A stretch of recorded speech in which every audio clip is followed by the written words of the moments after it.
At 6 o'clock, we got Campbell, who went 5-6 last year, traveling to Liberty, who went 13-1. Liberty favored with 36.5 points on ESPN+, and it is an absolute travesty that Liberty is not ranked heading into this college football season. Maybe it's just me, but I think that is an absolute travesty that we're not talking about Liberty as a top 25 football team. This is a team that I think will be representing the group of 5 in the playoffs. If I had to pick a team, it's Liberty. Liberty has the easiest path to the playoff. I think week 3 they play App State, and I think that is going to be their biggest test.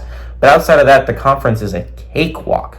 You don't play a Power 4 opponent. Your hardest opponent is App State.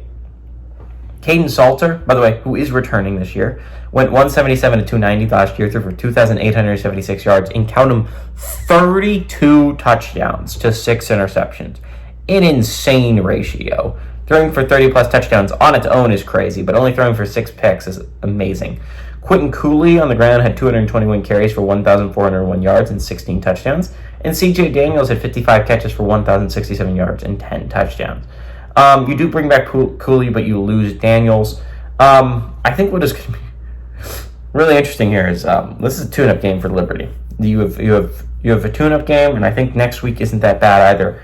That week 3 game against App State is going to be hard, and I mean hard, very, very difficult. It is going to be a very difficult football game to win. It's going to be hard.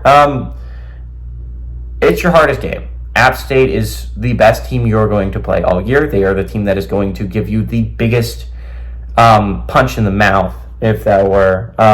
Conference USA, I mean, like, not to discount Conference USA. I think there's some competent teams in there. Like, Western Kentucky should give you at least a little bit of a threat. Jacksonville State is pretty good, typically. At least last year they were. And New Mexico State the past couple years have been good. But there's a lot of big question marks for those teams I just mentioned. Jacksonville State has had 1 year in FBS, and sure, they were good last year. But does that transfer over to this year? New Mexico State is a brand new head coach since their head coach stepped down. It's just like there's a lot of questions in Conference USA of the teams that are typically pretty solid, and the rest of the teams did not make bowl games last year. So it's like one of them is transferring over to FBS for the first time this year in Kennesaw State. Sam Houston State had a rough year in the first year of FBS. Florida International had a really rough year. And it's just like a whole bunch of teams like I just mentioned, and you're going to play a lot of them if you're Liberty. I think Liberty has the easiest path to the playoffs of any team.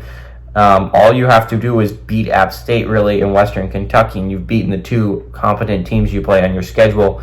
I like Liberty to win here. I like Liberty to win by a lot, really show off what they can do offensively, give you Liberty to win and cover at home.